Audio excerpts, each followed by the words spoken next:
Ladies and gentlemen, brace yourselves for a breath of fresh air on the Manufacturing Culture Podcast. I'm your host, Jim Mayer, and today we're thrilled to host an industry titan, a man leaving his clean and clear footprint in the world of air purification, the one and only Peter Mann. Peter is the powerhouse CEO and founder of Oransi, a leading light in air purification, hailing from the vibrant state of Virginia.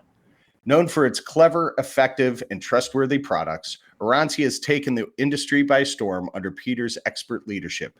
And it doesn't stop there. He also holds the helm as the chair of the Association of Home Appliance Manufacturers Clean Air Cleaner Council. Talk about clearing the air. In 2021, Oransi, like a mighty gust of wind, merged with Aviemore Technologies, sweeping away old norms and injecting fresh innovation into the landscape. Oransi has now evolved into a motor technology company on a mission to drive clean energy forward. All this magic happens in Oransi's cutting-edge manufacturing facility in Radford, Virginia, where they're making products in the USA using advanced motor technologies. But let's take a step back. Before Oransi, there was Allencor, an Austin, Texas-based air purification enterprise that Peter built and nurtured. After 7 years of steering Allencor through clear skies, Peter landed successfully and took flight on his next big adventure. Now let's dive even a little deeper. Peter is not just about success in the boardroom. He's had his fair share of adventures at sea too.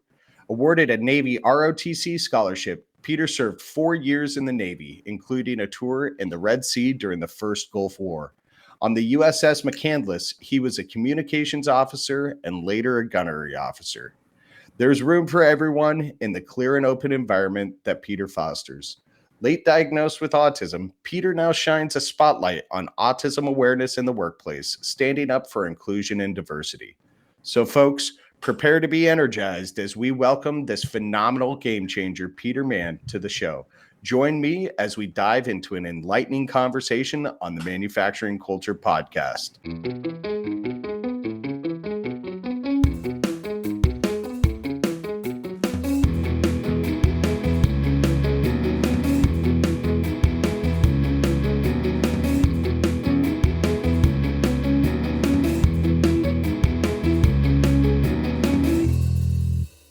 Hey, Peter, how are you doing today? Thanks for joining us.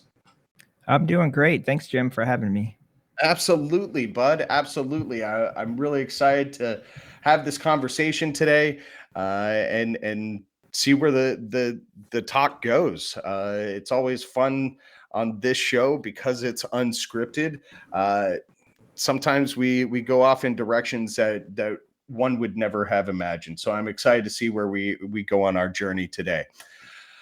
Peter, before we jump into talking about culture, give us a little bit of background about Oransi. What is it? What is the air purification that you're making? How many people do you have working for you? Give us some of the details. Sure. So I started this business in 2009, and I got interested in air quality because my son struggled with asthma as an infant, and I was looking for a solution to help him and people like him, just to be able to breathe better. And so, I started the business, and it was just me at the beginning, but I had, a number of relationships with factories, especially in China.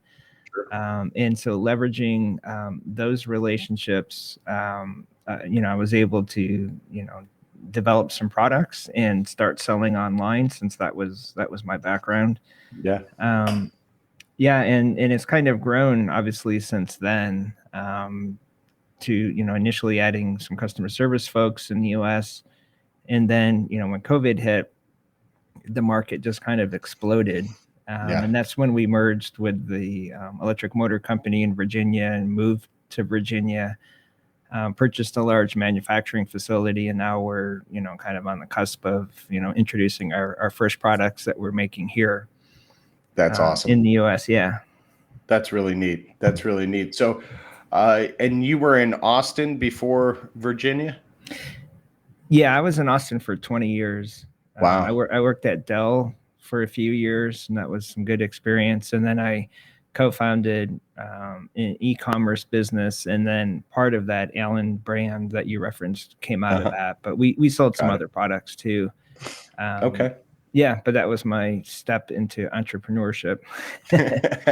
Which has now led you to this place that you're in now, right? Yeah, absolutely. Yeah, and selling that business provided the cash to start this business, Wonderful. which was kind of nice. So I didn't have to go and get funding and spend time doing that. I could just spend time on the business. That's great. That's great. So, Peter, let's talk about the culture at Oransi. It was just you when you started, and you've slowly grown, and now you're in this facility in Virginia.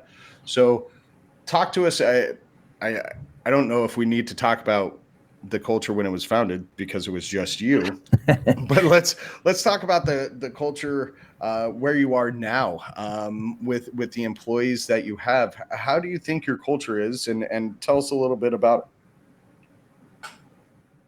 Yeah, so the way we're structured is, we bought this manufacturing facility. It's 156,000 square feet, so it's pretty huge, and we've been in the process of fixing it up and making it as modern as possible.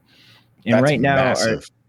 so right now, our staff is a lot of engineers and warehouse fulfillment folks in our Virginia facility. And then we have, probably 12 or 13 folks that are remote workers spread across the country that are doing marketing, customer service, sales type functions. And so, in terms of culture, it's, I think the challenge is when you have,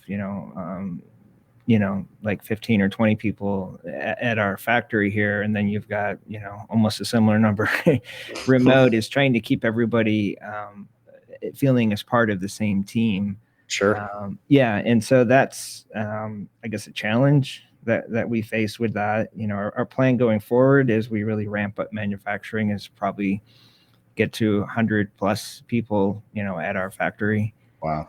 Yeah, and so that's, it's, and so it's not just managing the culture of the folks that are here in person. It's the other people, to make them feel, that we're all part of the same team, and even though you're not physically with someone. And I think that kind of came out of COVID, when a lot of jobs went remote, and then it's how do you manage a hybrid team, and keep everyone engaged and in the know, because you don't have those, like, hallway water cooler conversations Absolutely. that people here have. And so it's always like remembering, like, did we communicate that, or is everyone on the same page?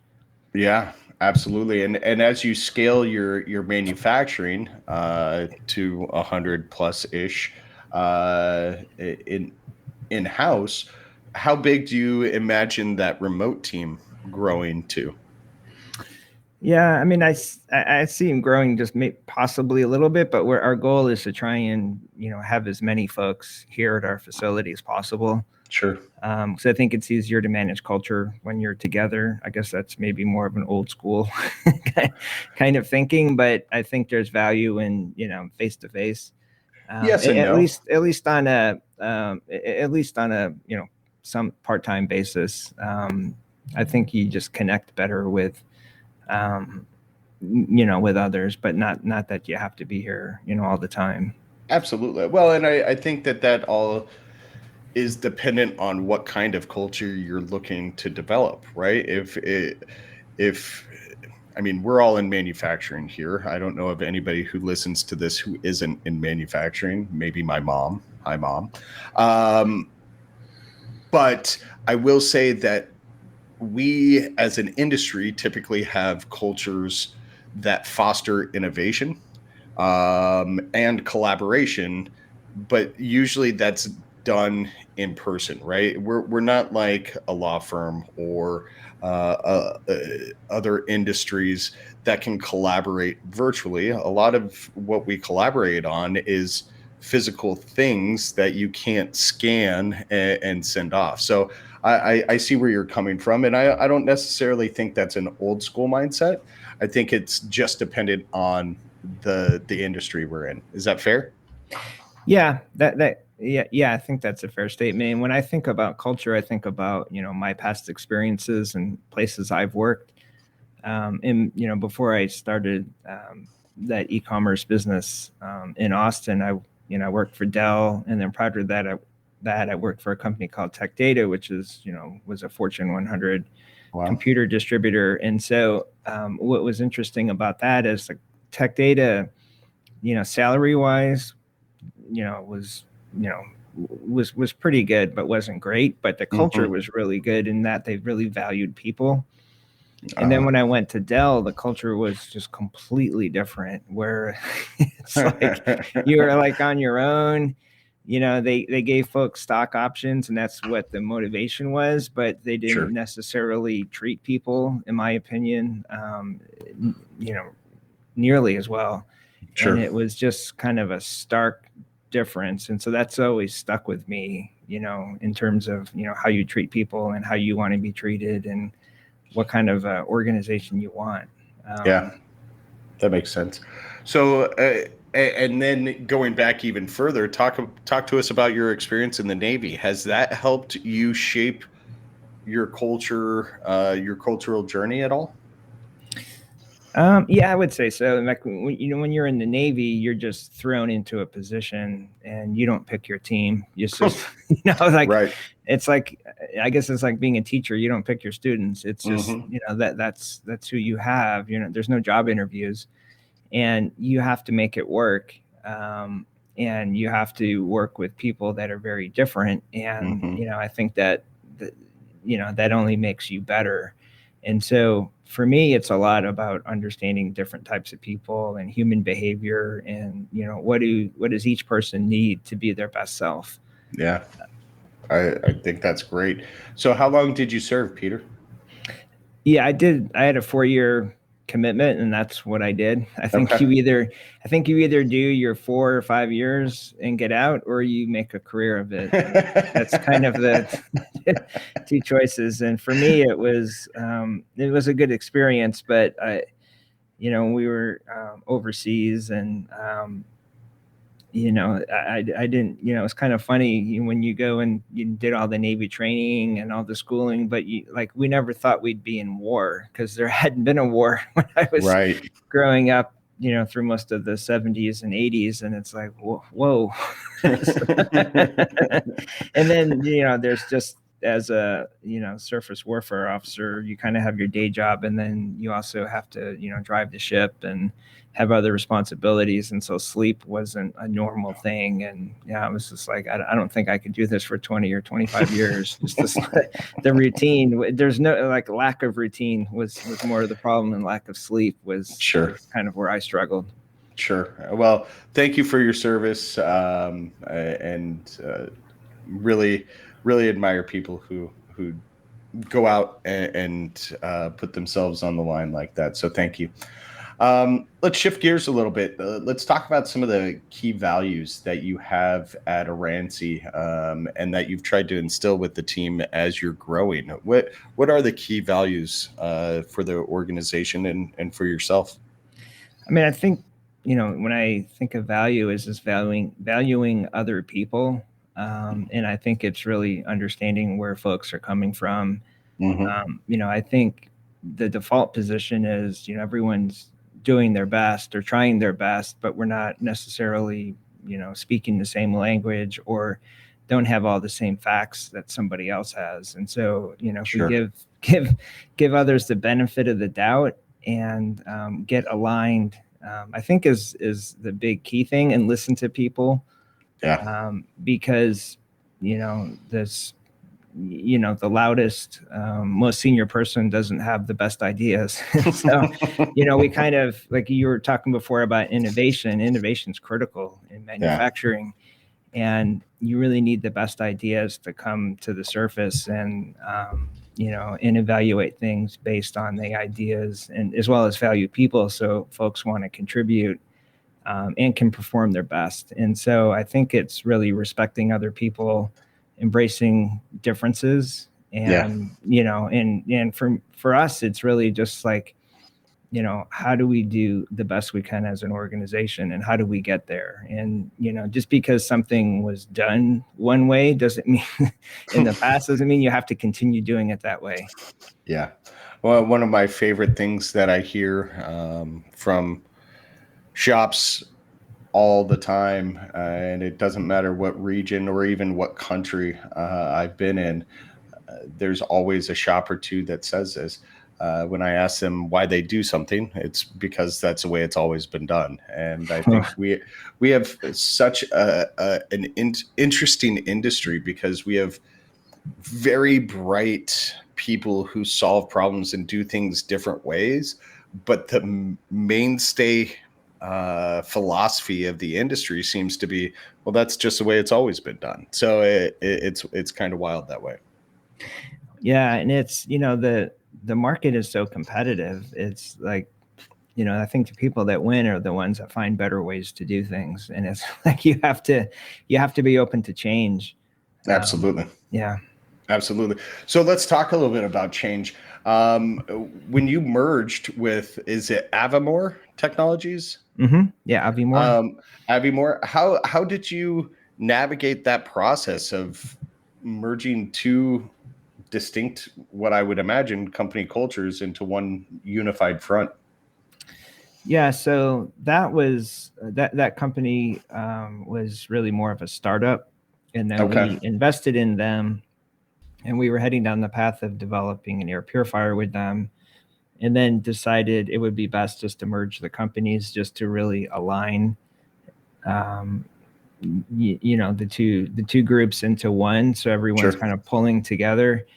And so from a cultural standpoint, we've kind of built out the team from there. And so it wasn't a huge change in terms of merging the cultures. It's really more of what I talked about before is like we have the folks here, which is a lot of the folks that came out of the Aviemore group. And then a lot of the Oransi folks were remote. And so it's bringing those two together. Yeah. And the dynamic is more of having remote people and on-site people being part of one team has really been the challenge. I think everyone thinks in a similar way, and we're all kind of wired similarly. It's just the remote versus on-site difference. And so let's talk more about that. How have you navigated that hybrid, employee or associate or whatever you call the people who work at your organization? How do you navigate that hybrid environment? Yeah, I mean, communication is the biggest thing. We use a lot of tools like Slack, and we, everyone's kind of connected together there. We do a lot of Zoom, Google Meet meetings, just to kind of see everyone's face and, kind of connect on different things. And so to me, it's all about communication. Sure. And, when you email someone, you copy all the people that might be interested in knowing that. Not that everyone needs more emails, but I think it's that there's value in having everyone on the same page. Yeah. Yeah. I'd agree with that. So other than Slack, and I don't want to spoil any of the initiatives towards the end, but other than Slack, what are some other tools that you use to navigate this hybrid environment? Because I think that's something that is more unique and less. We find it less in manufacturing, that there is a remote percentage of your employees. Not a whole lot of manufacturers have that in our industry. So I think people are going to be pretty intrigued with that idea. What are some other tools that you've used?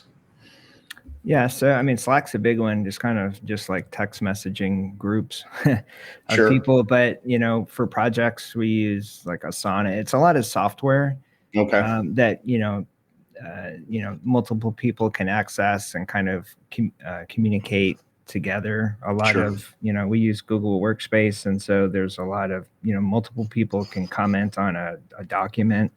Good. And so it's kind of making the remote,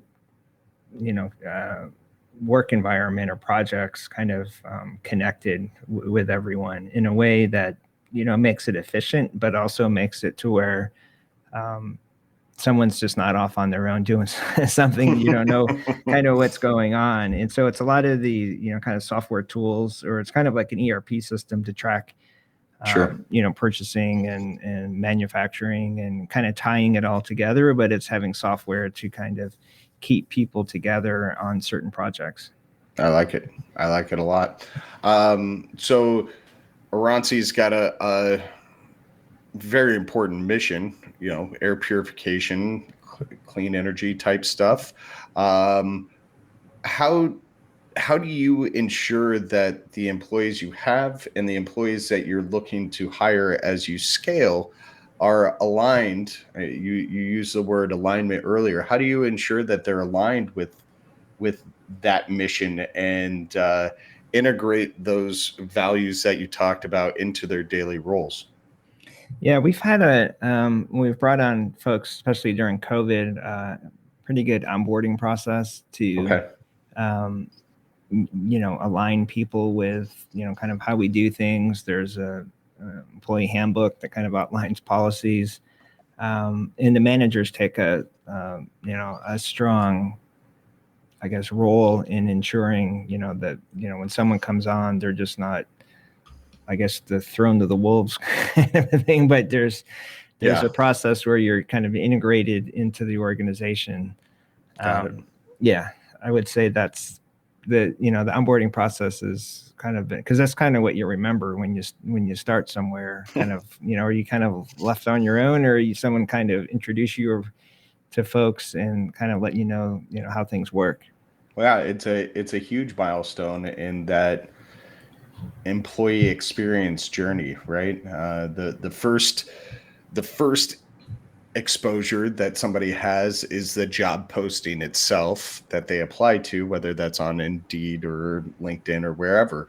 But that next big milestone after the interviewing process is that onboarding process, and that tends to be, from what I see with the people I've worked with, that tends to be, like you said, that moment in their tenure that every employee remembers. And I look back at my time at various companies.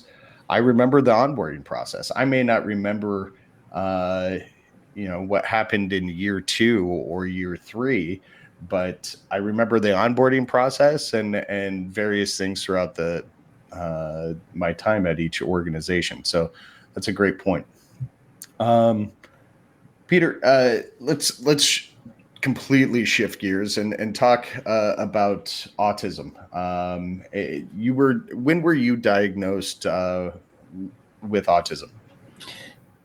So for me, it was during COVID. That's when we kind of realized Interesting. I was autistic. Yeah, my wife was watching a CBS morning show, and they were profiling a woman who's autistic, and she was describing her traits. And she's like, "Oh, you need to watch this," because it basically was the same traits I have in terms of like hyper focus, seeing things that other people miss. Yeah. Some things like that. And I was like, oh, wow, that's kind of crazy. And, what led up to that previously was just some communication issues that we'd had that was kind of like, what's wrong with you? How come you're not like reacting like a normal person? And I was like, I don't know. I just like, I didn't know how to react to that situation. And so then when we saw that segment, I was like, oh, and, so then I just went online and took some like a screening assessments. There's a number of screening tools to the interesting one is the probably the best one is a 50 question test, and it's this guy Simon Baron Cohen, who's a Cambridge professor. Yeah. And his cousin is Sacha Baron Cohen, which is like pretty hilarious. That's hilarious. I was going to say that name sounds familiar. Yeah, that's why. Yeah, Borat's his cousin.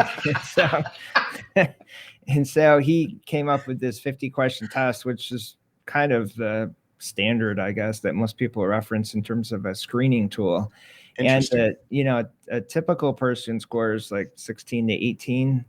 And an autistic person tends, I think the vast majority score above 30, and I scored a 43 on the first one, and I was like, yep. And then I took some more, and they were all consistent. And Okay. then, I finally found someone that could do the official diagnosis that, which wasn't in and of itself wasn't an easy process, because the whole industry is set up for children.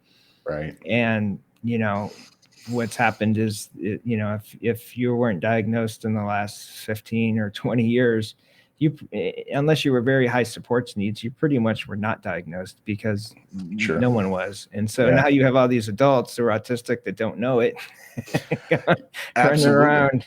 Yeah.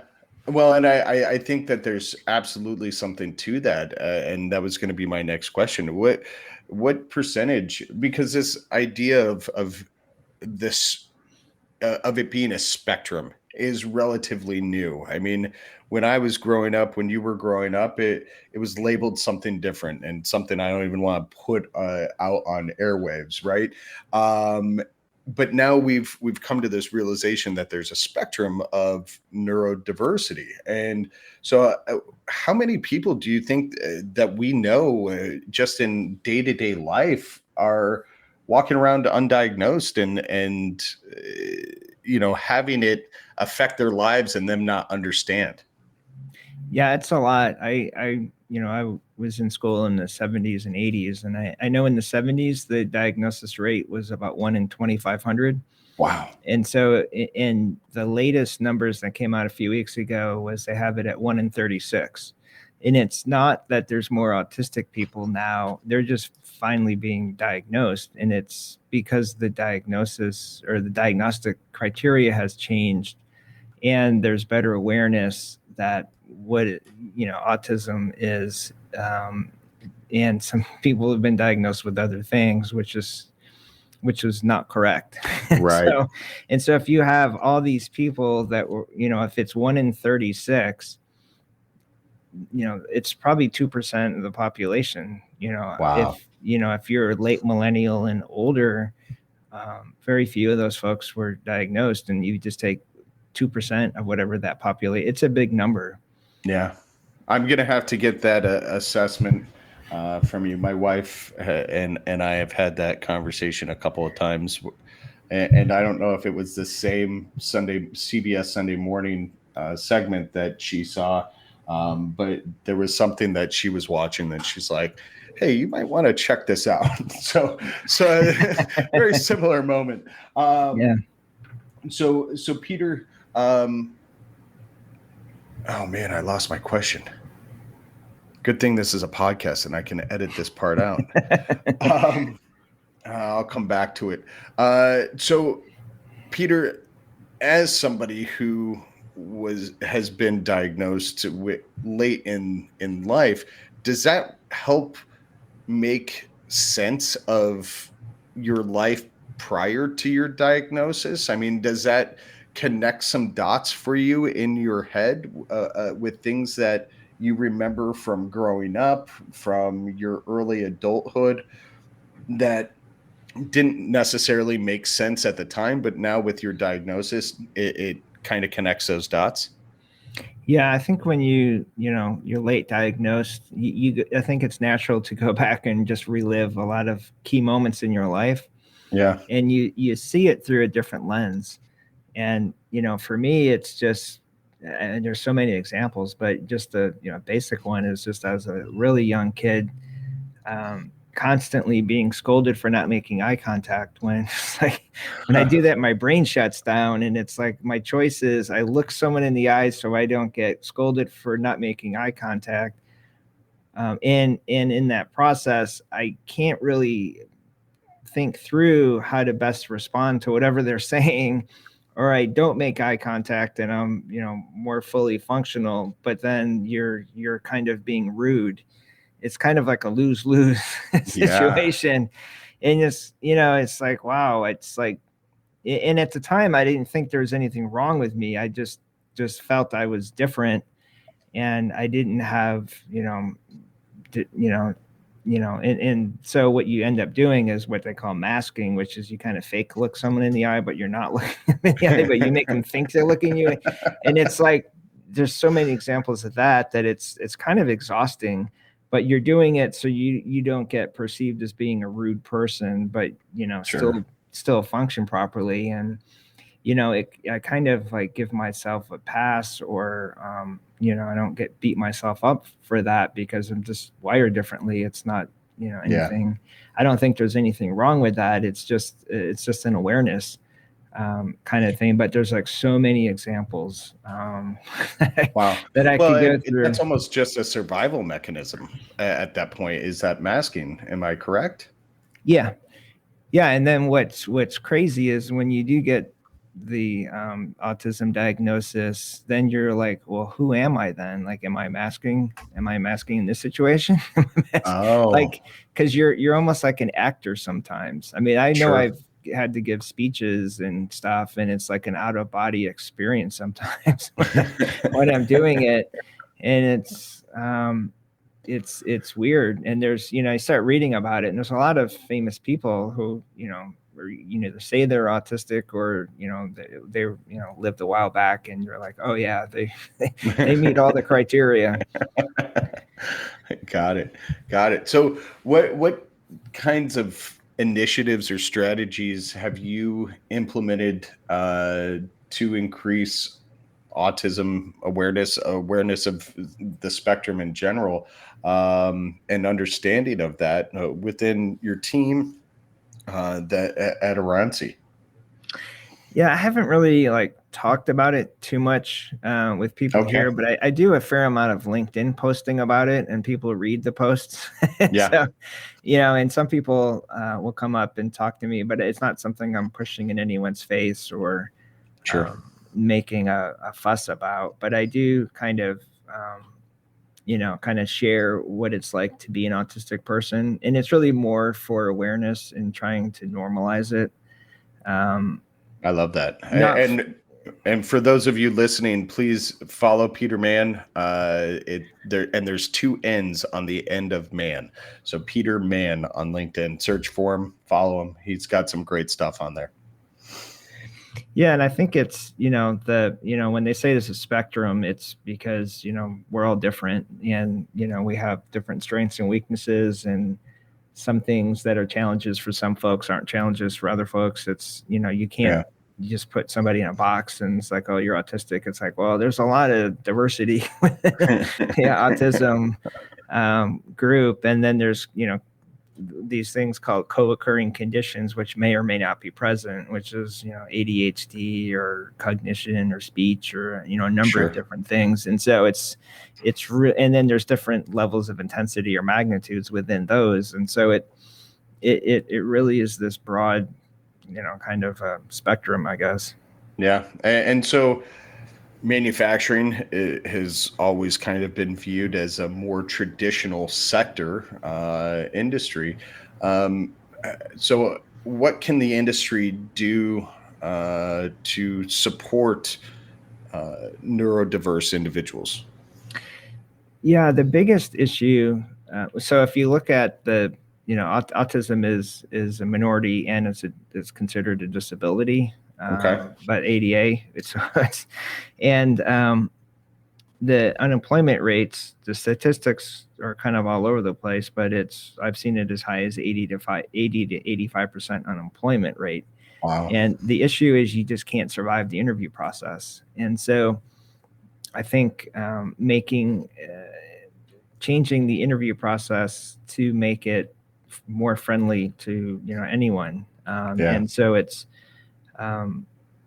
the challenge is it's historically been kind of geared towards social extroverts. Absolutely. If you're not wired that way, like you don't make eye contact, or like, this guy's weird, they're not going to fit in our team. You're missing out on some fantastic people. And so a lot of it's about setting expectations, providing questions ahead of time. If you can provide a schedule, like, this is where you go, this is what you wear, this is who you're going to meet with, these are the questions we're going to ask, like, allow someone to come prepared. Because a lot of times when we're asked questions, if it's not something we thought about before, it may take some time to respond. And for a lot of people that do interviews, it's like, well, that was an awkward pause.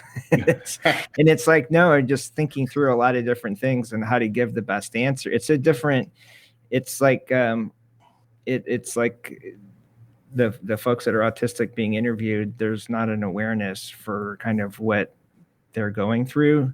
Sure. And so they're just not set up for success. And so having an interview process that's friendly and asking, are there any accommodations that you need to make? And the main accommodation is really just getting the questions ahead of time so you can show up prepared.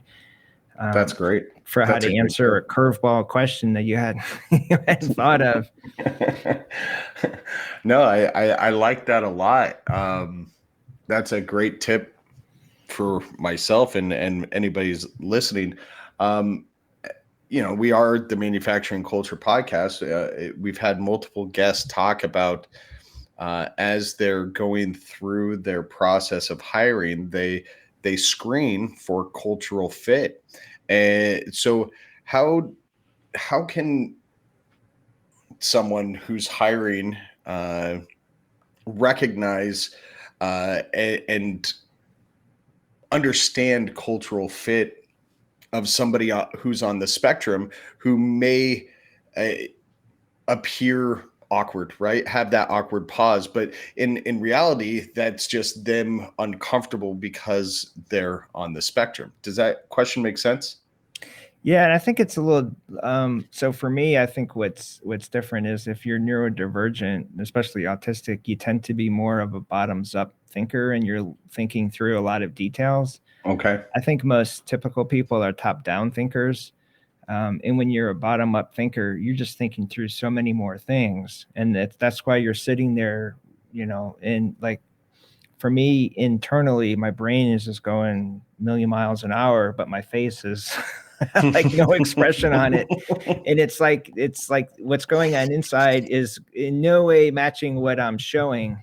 And that doesn't, that's not perceived very well. And so I think it's having an understanding that that's what's going on. I think in terms of like, does this person fit the type of person we're looking to have on our team? It's like, I think it's like, are you about innovation and, or are you around everyone kind of looks and talks the same way? Yeah. And it's like, to get innovation, I think you need diversity of thought, and you need different types of people. So you need to be open to people that might seem a little bit different, instead of like having everybody that's the same, because I think that's limiting in terms of your ability to innovate. Yeah, I agree wholeheartedly. So, Peter, I mean, outside of, let me back up a little bit. So, in my experience, people who are neurodivergent on the spectrum, autism, etc., are very good when it comes to repetitive tasks that you see a lot in manufacturing, whether that's working on a CNC machine, whether that's working in a stamping and press facility or whatever it may be. Has that been your experience as well? Is the manufacturing industry a good fit for neurodiverse people? Yeah, I mean, I think it can be. It depends on the individual. Okay. If you're wired in a way that you like routine, which is a very common thing with autistic people. The other thing is they're, I think, among the most loyal of employees. Like, you're so hungry to get a job, you get a job. Like, that's your focus. Sure. And so I think we do make great employees. Not everyone that's autistic or neurodivergent is that way. I know there's several people, and they tend to be more on the creative side. I don't know if Sure. the correlation is they seem to be more ADHD type, but they're super creative and they move between different things. And then there's like another group of people that maybe autistic, that are just like what you described, that are dialed in and they can do repetitive tasks, and enjoy doing it. Yeah. And it's, it really just depends on the individual. But I think like we're kind of just more on the extreme end of where typical people are. Sure. In terms of that. So I think, yeah, in a manufacturing assembly process, there are some fantastic people who just are just, that's their, dream job is is to do that. And you're just wired for, just focusing on something and, kind of, more routine, repetitive activities. Great. Are there any organizations that help connect neurodivergent people with careers to help lessen that unemployment rate? Is there anybody that the listeners should be thinking about reaching out to? Because everybody in this industry is struggling to find employees, and if they are looking to hire with some intention, are there groups, organizations that they should be reaching out to help? Yeah, I don't really can't think of any like national organizations. There tends to be local groups Okay. in each area that do that, and there are, I've talked with some folks in specific, cities that do this, but it's kind of a patchwork of of things. There's not like one group you can go to, and and in general, I think they've only been somewhat successful. Just looking at the unemployment numbers, they're Sure. like nobody's crushing it. So Yeah. It's not going down too much, huh? no, it's not moving the needle. All right. Well, it sounds like we need a little bit more intentionality to make that happen. So what role do you take in educating? I mean, this is a big part of who you are and your personal brand. What role do you take in educating not only our industry but the population as a whole about neurodivergent people and the spectrum? Yeah, so when I first started off, I did some posts on LinkedIn, and I offered to support other autistic adults that were struggling to get hired, or or they do have a job but they're stuck and they can't move up, just to kind of help coach them. Sure. And after few dozen, Google Meets or Zoom meetings, I kind of came to the realization that it's not really the autistic people who need to change. It's more of a societal issue. Sure. It's how the interview process is structured. It's how companies kind of look at neurodivergent or autistic people, and kind of educating them or raising the awareness around like what even autism is. Mm-hmm. Which simply is just a different way of thinking and perceiving, and generally socializing or communicating. Sure. It's not less than, it's just different. And I think most people want to do the right thing, and most people, when you talk to them, they're like, oh, I had no idea. And then people will change. It's just an awareness issue, and I think it's an awareness issue because folks were not diagnosed in the past that we even knew what this was. Just like Yeah. yeah, and so I think it's going forward, I'm pretty optimistic that things are gonna continue to get better, but it's right now it's I think autistic people are doing just about everything they can. I think they just need to be met halfway. Sure. So is there room for some of these HRIS or human capital management systems, the bamboo HRs, et cetera, to adjust their processes, their software platforms to make it a friendlier process when they're going through the hiring process and even the employment process? Because I'm sure there are things throughout employment that trip up people who are on the spectrum. Just thinking about it off the top of my head, performance management, that review season, I can imagine being something that could be tricky if it comes out of left field or something of that nature. Am I off base in that thinking? No, that makes sense. I think like from HR standpoint, I think there are some screening tools that I think that take bias out, that just focus on traits. So you can Sure. hire people that have natural strengths to fit into the job. I think those can be really helpful in terms of eliminating bias, in terms of narrowing down the pool of people who are in consideration for a job.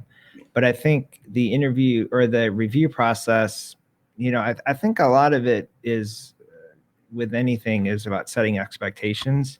Okay. And I think if folks know, like, this is what my expectation is and this is how I'm doing, it's just, I think, like so many things, like the autistic person doesn't need to be treated differently, but they're often the canary in the coal mine to highlight there's a problem here and we can make the process better. And so when you make a process better for an autistic person, it almost always makes it better for everybody. I And like so, that. Yeah. yeah. And so it's not like a lot of these things don't cost anything, but it's really around awareness. And, I would say for autistic folks, it's setting expectations and then sticking to that is going to make the biggest impact, because it's like surprises don't go over well. Uh-huh. And nobody likes to be surprised, but it's an order of magnitude the impact that you feel. Sure. Yeah. And so, yeah, I guess I would just answer it that way. Peter, I've learned a lot in an hour so far. This has been great.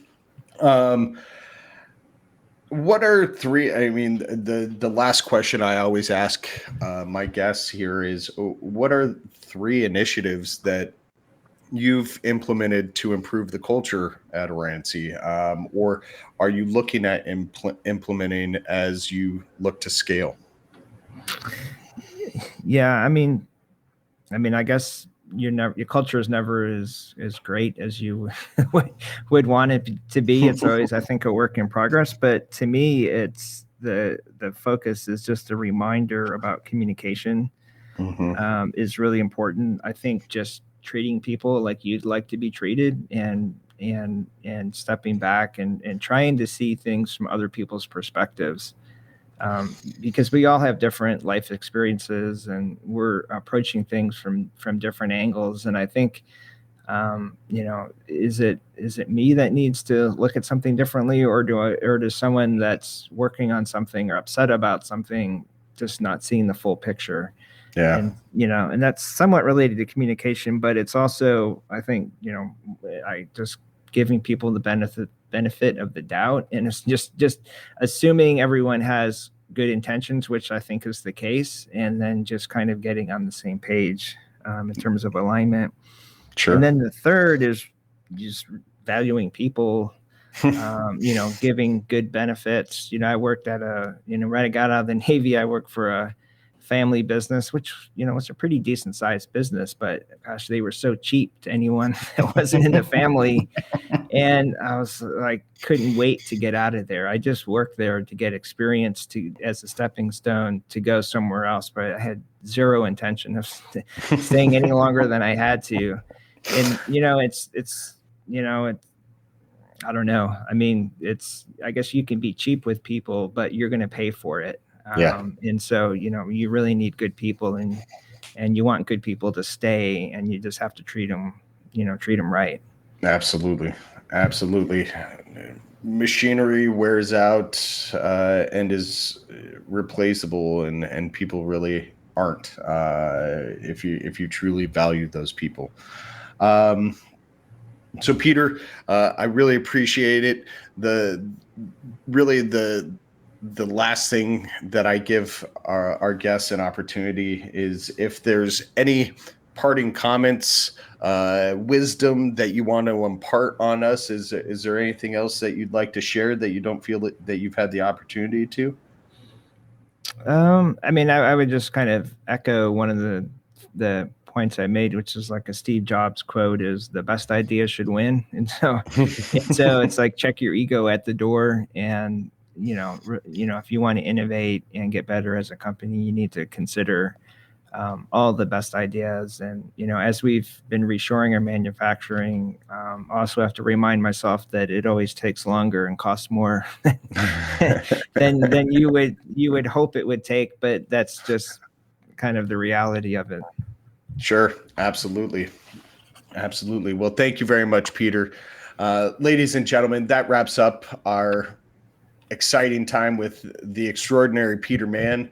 Today, we've embarked on a journey through the culture of Oransi, a company that is not only leading the charge in air purification and clean energy, but also setting new standards for inclusion and diversity in the workplace. We've explored the impacts of Peter's background in the Navy, navigated the process of merging distinct company cultures, and got an inside look to the innovative day-to-day environment that makes Oransi tick. But most importantly, we dove into the critical conversation about neurodiversity in the workplace and in the manufacturing industry, with insights from Peter's personal experiences and his initiatives as an advocate for autism awareness.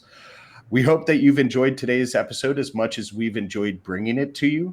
For more compelling conversations and insights into the world of manufacturing culture, don't forget to visit our website at manufacturingculturepodcast.com. If you found today's episode interesting, we encourage you to share it with your friends and colleagues. Let's keep this conversation going and spread the word about exciting changes in the manufacturing industry. We'd love it if you could take a moment to rate and review the show on whatever podcast platform you listen to it on. Your feedback helps us bring you more of the content you love and supports us in bringing you fantastic guests like Peter Mann today. So until we meet again, have a good day. And as always, keep making things.